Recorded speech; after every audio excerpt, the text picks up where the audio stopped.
Voice of Marketing, in touch with positive people.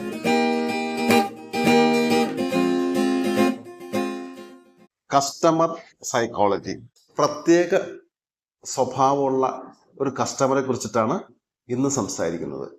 എന്തിനെ കുറിച്ചിട്ടാണ് ഞാൻ പറഞ്ഞു വരുന്നത് എന്നായിരിക്കും നിങ്ങൾ ഇപ്പോൾ ആലോചിക്കുന്നത്. Silent customer behaviour. എന്താണ് സൈലന്റ് കസ്റ്റമർ? ഈ സൈലന്റ് കസ്റ്റമർ ആരോടും പരാതി പറയാൻ നിൽക്കില്ല. അവർക്ക് ഇഷ്ടമല്ലാത്ത ഒരു സാഹചര്യത്തിൽ വന്നാൽ ആരോടും പരാതി പറയാതെ അവർ സൈലന്റ് ആയിട്ട് മിണ്ടാതെ ഇറങ്ങി നടന്ന് പോകും. സൂക്ഷിക്കണം, ശ്രദ്ധിക്കണം അതുപോലുള്ള കസ്റ്റമർ. അവർ ചെയ്യുന്ന പ്രശ്നം എന്താണ്?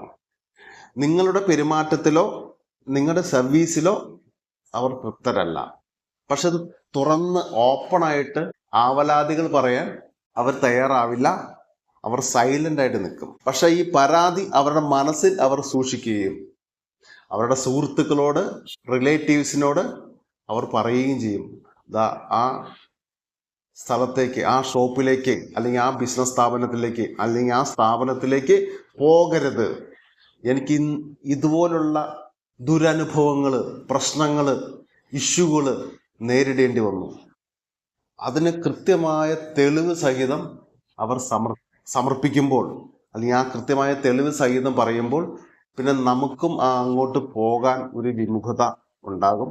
എന്നാൽ എന്തുകൊണ്ട് നമുക്ക് വേറൊന്നും ചൂസ് ചെയ്തു പോരാ? ഒരാളുടെ ഫീഡ്ബാക്ക് കിട്ടി, പിന്നെ എന്തുകൊണ്ട് നമുക്ക് വേറെ ഇതുപോലെ തന്നെ ആ റീറ്റെയിൽ ഷോപ്പുകാരൻ്റെ എതിരാളിയായിട്ട് നിൽക്കുന്ന വ്യക്തി, അല്ലെങ്കിൽ കുറച്ചുകൂടി നന്നായിട്ട് ബിസിനസ് നടത്തുന്ന വേറൊരു വ്യക്തി അവിടെ ഉണ്ട്.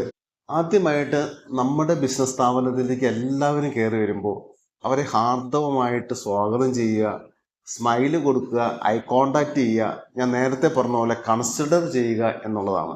അവരുടെ പ്രശ്നം എന്താണെന്നുള്ള കാര്യം കൃത്യമായി അനലൈസ് ചെയ്ത് പഠിക്കാൻ തയ്യാറാകണം. ആ കസ്റ്റമറെ പഠിച്ച് അവരുടെ എക്സ്പ്രഷൻ, അവരുടെ ഫേസിൽ എക്സ്പ്രഷൻ മാറുന്നുണ്ടോ, അവർ നിങ്ങൾ കൊടുത്ത പ്രൈസിൽ സാറ്റിസ്ഫൈഡ് അല്ലാതെ ആകുന്നുണ്ടോ. അപ്പോൾ ഇറങ്ങി നടക്കുമ്പോൾ ചിലപ്പോൾ അവർ ഒരു തീരുമാനം എടുക്കും, ഇനി ഈ റീറ്റെയിൽ ഷോപ്പിലേക്ക് ഞാൻ കയറി വരില്ല, ഇവിടെ പ്രൈസ് കൂടുതലാണ്. അല്ലെങ്കിൽ ആ സ്റ്റാഫിന്റെ പെരുമാറ്റം എനിക്ക് തീരെ ഇഷ്ടപ്പെട്ടില്ല, അത് അയാളോട് ചോദിക്കാൻ പോകില്ല. ആ വൈര്യം, ആ ദേഷ്യം മനസ്സിൽ സൂക്ഷിക്കുകയും പിന്നെ ആ ഷോപ്പിലേക്ക് കയറാതിരിക്കുകയും ചെയ്യും. മിക്കപ്പോഴും ഒരു കസ്റ്റമർ ആറ്റിറ്റ്യൂഡ്, ബിഹേവിയർ എന്ന് പറയുന്നത് അവരോട് പറഞ്ഞിട്ട് കാര്യമില്ല. അവർക്ക് ഇങ്ങനെയൊക്കെയാണ് ചെയ്യാൻ സാധിക്കുകയുള്ളൂ. അവരോട് പറഞ്ഞിട്ട് കാര്യമില്ല, തർക്കിച്ചിട്ട് കാര്യമില്ല. അവരിങ്ങനെയൊക്കെയാണ് ചെയ്തു തരുള്ളൂ. അങ്ങനെയുള്ള ഒരു മൈൻഡ് സെറ്റിങ്ങിലേക്ക് ഒരു കസ്റ്റമർ മാറുമ്പോൾ ഞാൻ എന്തിന് ഇയാളെ ഇനി നേരെപ്പാട്ടിനെ കൊണ്ടുവരാൻ ശ്രമിക്കണം? അല്ലെങ്കിൽ ഈ റീറ്റെയിൽ ഷോപ്പിന്റെ ഓണറിന്റെ അടുത്തോ അതിന്റെ സ്റ്റാഫിന്റെ അടുത്തോ ഞാൻ ഇനി ഉപദേശം എന്തിനു കൊടുക്കണം? ഞാൻ എന്തിന് ഇവരെ ഇനി നന്നാക്കാൻ നോക്കണം? നന്നാക്കാൻ അങ്ങോട്ട് ശ്രമിക്കുമ്പോൾ ചിലപ്പോൾ ഇങ്ങോട്ട് വേറെ ഒരു മറുപടി എനിക്ക് കിട്ടിയാൽ പിന്നെ ഒരു വഴക്കിലേക്കോ ഒരു പ്രശ്നത്തിലേക്കോ അത് പോകാൻ സാധ്യതയുണ്ട്. എനിക്ക് ഇതിനേക്കാൾ നല്ല ക്വാളിറ്റിയുള്ള പ്രോഡക്റ്റ് അവിടെ കിട്ടുന്നുണ്ടല്ലോ. അങ്ങനെയുള്ള ഒരു ആറ്റിറ്റ്യൂഡിലൂടെ സൈലന്റ് കസ്റ്റമർ നിങ്ങളെ വിട്ടു പോകാനുള്ള സാധ്യതയുണ്ട്. അപ്പോൾ ഇതിനകത്ത് ചെയ്യേണ്ടത് അവരെ ഐഡന്റിഫൈ ചെയ്യുക, ഡേറ്റ കളക്ട് ചെയ്ത ശേഷം അവർ കൃത്യമായിട്ട് ഷോപ്പിലേക്ക് വരുന്നില്ലെങ്കിൽ വിളിക്കാനുള്ള ഒരു കാര്യങ്ങൾ ചെയ്യുക എന്നുള്ളതാണ്. പിന്നെ മറ്റൊരു കാര്യം, ഒരു റീറ്റെയിൽ ഷോപ്പുകാരനെ സംബന്ധിച്ച് പറയുകയാണെങ്കിൽ നിങ്ങളും ഇടയ്ക്ക് സൈലന്റ് ആവാറുണ്ട് ഇല്ലേ? ഇല്ല എന്ന് പറയാൻ പറ്റില്ലല്ലോ. നിങ്ങൾ ഒരു ഡിസ്ട്രിബ്യൂട്ടറുടെ അടുത്തുനിന്ന് നിരന്തരം പർച്ചേസ് ചെയ്തുകൊണ്ടിരിക്കുന്നു. ഒരു സുപ്രഭാതത്തിൽ ആ ഡിസ്ട്രിബ്യൂട്ടർ നിങ്ങളെന്ന റീറ്റെയിൽ ഷോപ്പിലേക്ക്, റീറ്റെയിലുകാരൻ്റെ അടുത്തേക്ക് വരുമ്പോൾ നിങ്ങൾ പറയുന്നു, ഇവിടെ ഓർഡറൊക്കെ എല്ലാം ഉണ്ട്, ഓർഡർ വേണം, സ്റ്റോക്കൊക്കെ ഉണ്ട്, വേണ്ട. അയാൾ രണ്ടാമത്തെ പ്രാവശ്യം വരുന്നു, സ്റ്റോക്ക് ഉണ്ട്, വേണ്ട. മൂന്നാമത്തെ പ്രാവശ്യം പറയുന്നു. നിങ്ങൾ അപ്പോൾ നിങ്ങൾ ഒരു ഓട്ടോമാറ്റിക്കലി ഒരു സൈലന്റ് കസ്റ്റമറായിട്ട് മാറി. എന്തുകൊണ്ടായിരിക്കാം നിങ്ങൾ എടുക്കാതിരിക്കുന്നത്? അയാളായിട്ട് പ്രൈസായിട്ട് തർക്കിക്കാൻ പോകാൻ സമയമില്ല, അയാളായിട്ട് വേറെ ഇഷ്യൂ ഉണ്ടാക്കാൻ നിങ്ങൾക്ക് സമയമില്ല. എന്തായിരിക്കും റീസൺ? അയാളേക്കാൾ കുറഞ്ഞ വിലയ്ക്ക് വേറൊരു ഡിസ്ട്രിബ്യൂട്ടർ നിങ്ങൾക്ക് പ്രോഡക്റ്റ് തന്നുകൊണ്ടിരിക്കുന്നുണ്ട്. അയാളുടെ പ്രൈസ് കൂടുതലാണ്, അയാളുടെ സർവീസ് ബെറ്റർ അല്ല, അല്ലെങ്കിൽ ഉദ്ദേശിക്കുന്ന രീതിയിലുള്ള ഒരു ക്രെഡിറ്റ് പീരീഡ് അയാളിൽ നിന്ന് നിങ്ങൾക്ക് കിട്ടുന്നില്ല. അപ്പോൾ നിങ്ങൾ സൈലന്റ് ആവും. വേറൊരു ഡിസ്ട്രിബ്യൂട്ടറുടെ അടുത്തുനിന്ന് അല്ലെങ്കിൽ വേറൊരു കമ്പനിയുടെ അടുത്തുനിന്ന് പ്രോഡക്റ്റ് പർച്ചേസ് ചെയ്യാൻ തയ്യാറാവും. ശരിയാണോ? അപ്പൊ നമ്മുടെയൊക്കെ മനസ്സിനകത്ത് ഒരു സൈലൻസി നമ്മൾ ഒളിപ്പിച്ചു വെച്ചിട്ടുണ്ട്. അത് ആവശ്യം പോലെ എല്ലാവരും എടുത്ത് പ്രയോഗിക്കുന്ന ഒരു കാര്യം തന്നെയാണ്. ഒരു ഡിസ്ട്രിബ്യൂട്ടർ എപ്പോഴാണ് സൈലന്റ് ആയിട്ട് മാറുന്നത്? ഒരു ഡിസ്ട്രിബ്യൂട്ടർ എന്ന വ്യക്തി കൃത്യമായിട്ട് ഒരു റീറ്റെയിൽ ഷോപ്പിൽ നിന്നും ഫണ്ട് കളക്ട് ചെയ്തുകൊണ്ടിരിക്കുന്നു. അയാൾ കൃത്യമായിട്ട് ഫണ്ട് തരാതെയാകുന്നു.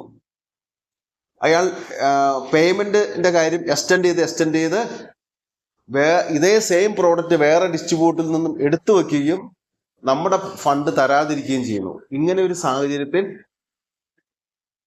ഒരു ഡിസ്ട്രിബ്യൂട്ടർ എന്ന വ്യക്തി ആ സ്പെസിഫിക് ആയ റീറ്റെയിൽ ഷോപ്പുകാരനോട് ഒരു സൈലന്റ് ബിഹേവിയർ കാഴ്ചവെക്കുകയും പതുക്കെ അയാളുടെ ഫണ്ട് പേയ്മെന്റ് എത്രയാണോ അത് വാങ്ങിച്ച് സെറ്റിൽമെന്റ് ചെയ്ത് അവിടെ നിന്നും സ്ഥലം കാലിയാക്കാൻ നോക്കും. കാരണം ഇയാള് നിരന്തരം ഫണ്ട് തരാതെ, പൈസ നിരന്തരം തരാതെ നീട്ടിക്കൊണ്ടു പോകുന്നു, പൈസ ഉണ്ടായിട്ടും തരാതിരിക്കുന്നു. അങ്ങനെയുള്ള സാഹചര്യത്തിൽ ഒരു ഡിസ്ട്രിബ്യൂട്ടറെ സംബന്ധിച്ചിടത്തോളം ആ റീറ്റെയിൽ ഷോപ്പിൽ കൊടുക്കാൻ തയ്യാറായില്ല. അപ്പോൾ അയാൾ അവിടെ ഒരു സൈലന്റ് ആയിട്ട് അവിടെ നിന്നും പിൻവാങ്ങാൻ തീരുമാനിക്കുന്നു. അപ്പൊ ഈ സൈലൻസി എന്ന് പറയുന്നത് ഞാനും നിങ്ങളും ഉൾപ്പെടുന്ന എല്ലാവരിലും ഈ സൈലൻസി ഉണ്ട്. ഈ സൈലൻസിയെ മറികടക്കാൻ ഒരു നല്ല മാർക്കറ്റിംഗ് എക്സിക്യൂട്ടീവിന്, ഒരു മാർക്കറ്റിംഗ് മാനേജർക്ക് അല്ലെങ്കിൽ ഒരു ബിസിനസ് എന്റർപ്രണർക്ക് സാധിച്ചിരിക്കണം. അത് ഐഡന്റിഫൈ ചെയ്യാൻ സാധിക്കുക, അയാളുടെ ഫേസിലെ എക്സ്പ്രഷനിൽ നിന്നും കാര്യങ്ങൾ മനസ്സിലാക്കുക. നല്ലൊരു കസ്റ്റമറാണ്, കൂടുതൽ ബിസിനസ് ഇനി ഫ്യൂച്ചറിൽ കിട്ടുമെന്നുണ്ടെങ്കിൽ അയാളെ ഐഡന്റിഫൈ ചെയ്യുക. ആ സൈലൻസ് കസ്റ്റമറുടെ സൈക്കോളജി മനസ്സിലാക്കി കസ്റ്റമർ റീടെൻഷൻ ചെയ്യാൻ, അതായത് വീണ്ടും നമ്മുടെ റീറ്റെയിൽ ഷോപ്പിലേക്ക് കൊണ്ടുവന്ന് അല്ലെങ്കിൽ നമ്മുടെ ബിസിനസ് സംരംഭത്തിലേക്ക് കൊണ്ടുവന്ന് കൂടുതൽ ബിസിനസ് അയാളായിട്ട് റാപ്പോ ബിൽഡപ്പ് ചെയ്ത്, ആ കസ്റ്റമറായിട്ട് ഒരു റാപ്പോ ബിൽഡപ്പ് ചെയ്ത് ഒരു പേഴ്സണൽ റിലേഷൻ ബിൽഡപ്പ് ചെയ്ത് നിങ്ങളെപ്പോലെ തന്നെയാണ് ഞാനും എന്നുള്ള മനോഭാവത്തോടെ നമ്മൾ ഒന്നാണ്, ഇങ്ങോട്ട് വരൂ, ഇവിടുന്ന് പർച്ചേസ് ചെയ്യൂ എന്ന മനോഭാവത്തോടെ അയാളെ റെസ്പെക്റ്റ് ചെയ്ത്, അയാളെ കൺസിഡർ ചെയ്ത് കയറി വരുമ്പോൾ ഒന്ന് ഷെയ്ക്ക് ഹാൻഡ് കൊടുത്തൊന്ന് സ്മൈല് ചെയ്യാൻ, ഒരു ഐ കോണ്ടാക്ട് ചെയ്യാൻ, ഇരിക്കൂ എന്ന് പറയാൻ,